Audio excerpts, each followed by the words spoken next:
Hello, and welcome to New River Community College. And if you only take one thing away from this orientation, remember to check your email regularly.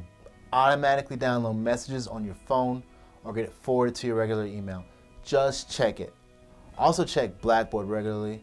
You'll learn more about what Blackboard is later, but for now, know that you can access both email and Blackboard with your username and password to log onto my accounts from the NRCC website.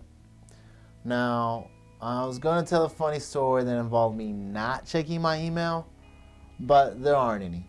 Check your email regularly. Don't miss out on activities, opportunities, or important correspondence from your professors. Since you can still add and drop courses during the first week of the semester, you might be tempted to skip those first few days and assume that they are optional. But that would be a big mistake. Students who attend classes from the first day are more likely to pass a class than those who don't. Plus, you've paid for it, so you should soak up every ounce of learning you can. Show up for that first class and don't miss anything. Even in online classes, go ahead and log into Blackboard and get started on the first possible day. You won't regret it in the long run. Now I know it sounds cheesy, but once you've shown up to class, just make friends. Sure, it'll make your college experience a little more enjoyable, but it's also strategic.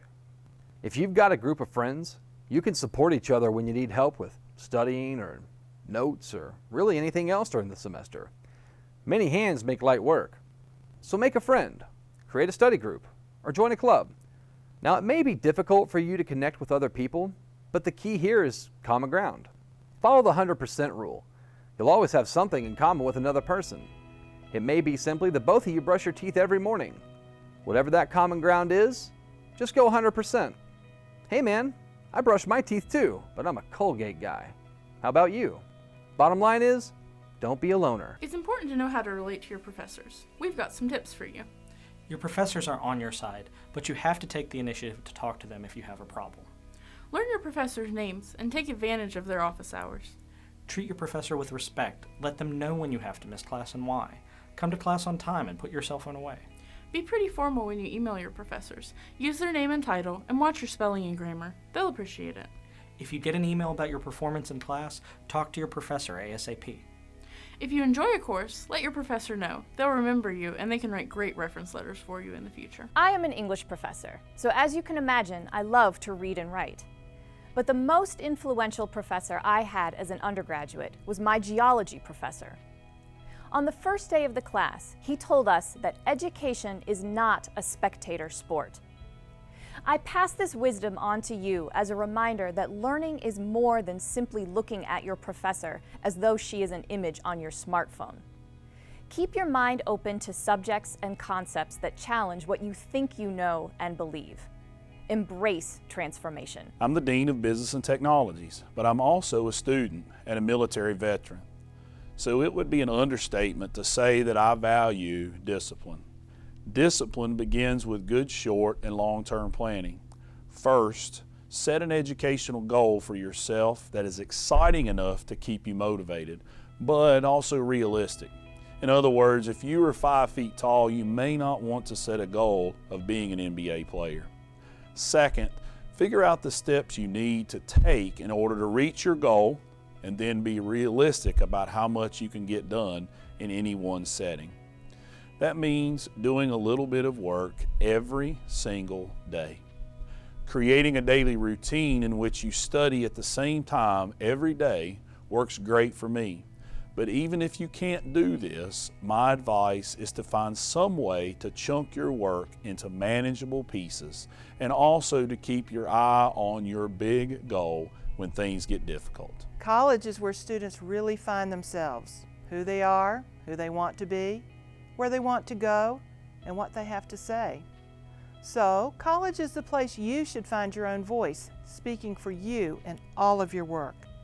What do I mean by that last statement? It's very simple. When you write, make sure you are the one talking. Do not plagiarize, cheat, illegally borrow, or however you may term it, anyone else's words to attempt to pass them on as yours.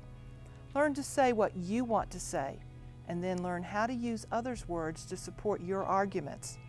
Just remember to cite them appropriately. If you need help figuring out how to do this, ask your instructor or go to the tutoring center. People will say that there are no dumb questions, but I think we can agree that there are some questions that are smarter than others.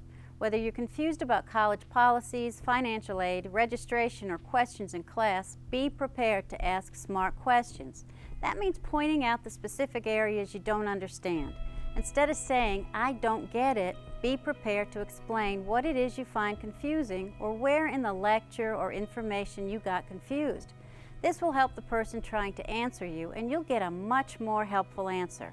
It's also a great way to show your instructors that you're paying attention, you care about what you're learning and what they're teaching. Imagine for a moment you walk into a fast food restaurant and purchase 3 burgers, but only eat 1. Sounds absurd, but it's what you're doing when you don't take full advantage of the resources the school has to offer. Resources fully paid for by you.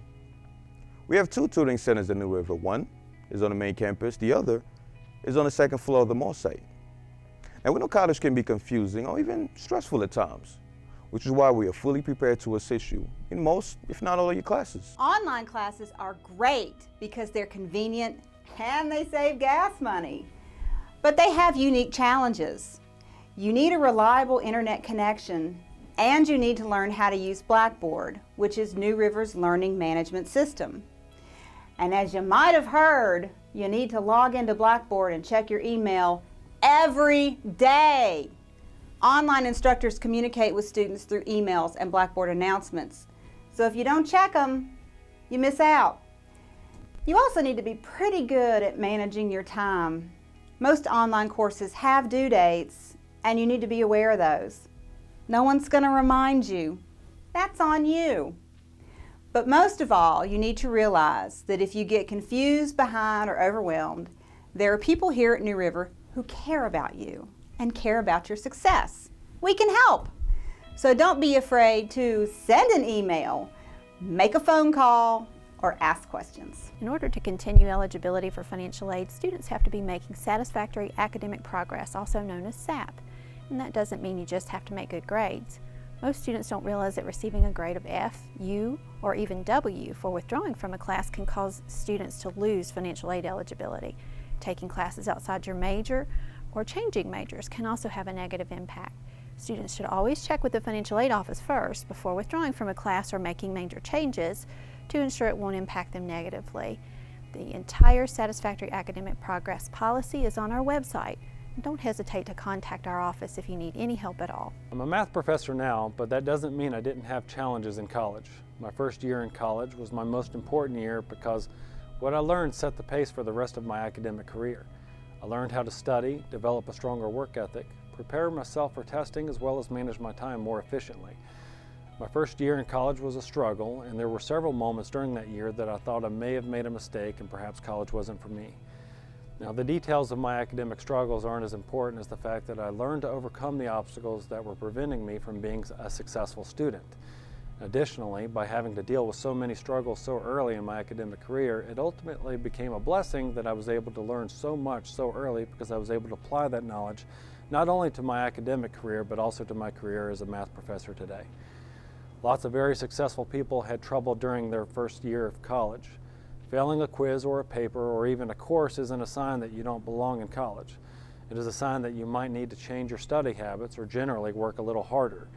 If you find yourself struggling in your classes, just remember that it's okay to make mistakes as long as you learn from them. But most importantly, know that you're not alone. Also keep in mind that your instructors want you to succeed, so when you find yourself struggling for whatever reason, don't be afraid to seek help from your instructors. We are here to help. Life is about contribution. So the question that follows is, what do you want your legacy to be? The late Dr. Stephen Covey, in his book, The 7 Habits of Highly Effective People, said, begin with the end in mind. If you think about that, while you can't know the end of your journey, you do have control of how you begin your journey here at New River. And in the end, preparation will meet opportunity. I wish you the very best in your studies here at New River Community College, and I encourage you to begin your journey here with the end in mind. Let me add that as you take charge of your student experience, you will also be influencing the experience of your fellow students. Oh, please check your email.